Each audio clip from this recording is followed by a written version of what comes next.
Polres Pringsewu menyita 1 unit motor milik korban pencurian bernama Niken Wulan Arta. Motor disita setelah ditinggalkan kabur pencurinya di sebuah rumah kosong di Desa Putihdoh, Kecamatan Cukubalak.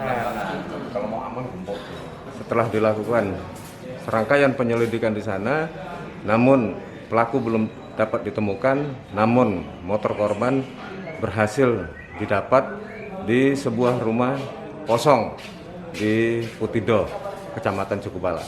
Terus untuk tersangka ini dijerat pasal berapa ya? Untuk tersangka kita jerat dengan pencurian pemberatan pasal 363, ancaman maksimal 7 tahun. Setelah didata, motor dengan plat nomor polisi BE6254US dikembalikan ke pemiliknya secara gratis. Ya, semoga kedepannya Polres Pringsewu bisa bersikap cepat dan sigap untuk menangkap pelaku-pelaku curanmor yang lain. Terus untuk ciri-ciri motor Mbak sendiri seperti apa nih Mbak? Ciri-cirinya Mbak? Ciri-cirinya motor Beat warna merah, merah putih. Sudah gitu dong. Ada tanda-tandanya Mbak di motornya itu kalau ini motor Mbak itu? Oh, ada stiker tulisan Midwife. Dan stikernya. Iya. Pencurian motor itu terjadi Kamis lalu. Pelakunya 2 orang. 1 tersangka berhasil ditangkap warga setelah mengalami kecelakaan saat dikejar, dan pelaku yang membawa motor korban kabur. Tersangka yang ditangkap bernama Sefta Yurijal, warga Tanggamus. Keduanya mencuri motor korban yang akan sholat di Masjid Pringsewu. Andri Kurniawan melaporkan dari Pringsewu.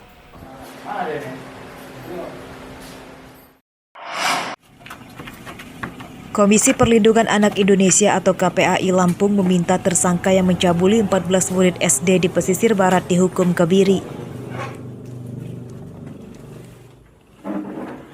Pencabulan tersebut dinilai sadis, apalagi tersangka merupakan seorang guru agama. Hukuman kebiri dinilai pantas untuk tersangka agar kasus serupa tidak terulang lagi. 14 anak itu dari kapan? Tersangka berinisial BH telah ditangkap dan kini ditahan Polres Lampung Barat. Polisi menjeratnya dengan Undang-Undang Perlindungan Anak. Ancaman hukumannya 15 tahun penjara. Muka-muka artis semua ini. Pencabulan 14 murid SD di pesisir barat tersebut terungkap setelah 2 korbannya melapor kepada orang tuanya dan polisi pekan kemarin. Tersangka kemudian langsung ditangkap polisi. Pencabulan yang dilakukan tersangka dengan modus memeriksa tubuh korban sebagai tahapan seleksi calon paskibraka dan diiming-imingi nilai bagus. Kami berharap kepada aparat penegak hukum untuk melakukan hukuman yang seberat-beratnya berdasarkan Undang-Undang 35 2014, dan bila perlu ditambah dengan hukuman yang setimpal, memang ada tambahan berdasarkan PP ya, PP 70 tahun 2002, bahwa kalau bisa ya dikebiri. Karena apa? Karena biar ada efek jera juga. Karena jujur kasus pelecehan seksual yang terjadi di masa pandemi ini memang bisa dikatakan meningkat ya. Data KPAI Lampung, vonis hukum kebiri di Lampung telah dijatuhkan terhadap seorang terdakwa pencabulan remaja putri berusia 14 tahun pada Februari 2021 lalu. Terdakwa berinisial DA, seorang pegawai Pusat Pelayanan Terpadu Pemberdayaan Perempuan dan Anak atau P2TP2A Lampung Timur.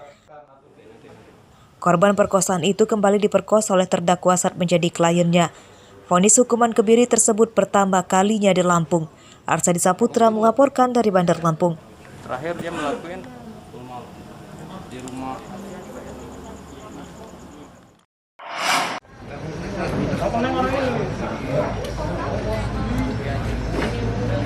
Seratusan polisi di Pringsewu Senin pagi mengikuti vaksinasi booster atau vaksinasi tahap 3 yang digelar di halaman Mapolres Pringsewu.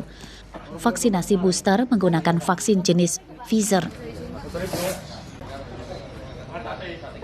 Target vaksinasi 358 polisi dan dibagi 2 gelombang, yakni Senin kemarin dan Senin pekan depan.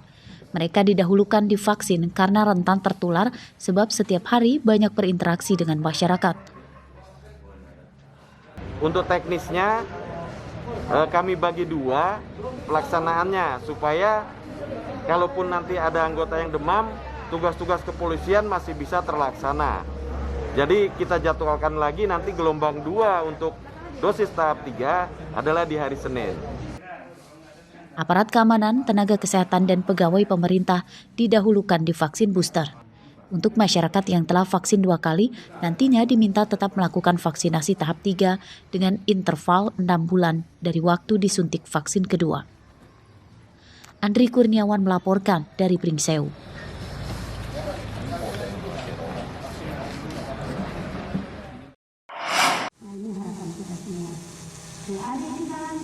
Pemerintah Kota Bandar Lampung akan mendahulukan vaksinasi booster bagi ASN dan pegawai honorer. Hal ini dikatakan oleh Wali Kota Bandar Lampung Eva Dwianda saat memimpin apel pegawai Senin pagi. Vaksinasi tahap 3 tersebut dimulai hari ini berlokasi di halaman Pemkot Bandar Lampung. Vaksinasi booster bertujuan untuk meningkatkan kekebalan tubuh dari penularan COVID-19. ASN dan pegawai honorer didahulukan karena rentan tertular COVID-19. Sebab setiap hari bertugas melayani masyarakat. Ada, ya harus kita evaluasi kembali. Karena Bunda Eva pengen supaya di pemerintahan tidak lagi ada yang terpapar. Karena kemarin tadi sudah Bunda ceritakan, juga kita dengar informasi ya, karena ada dari provinsi ada yang terpapar. Nah, Bunda berharap di Kota Bandar Lampung tidak.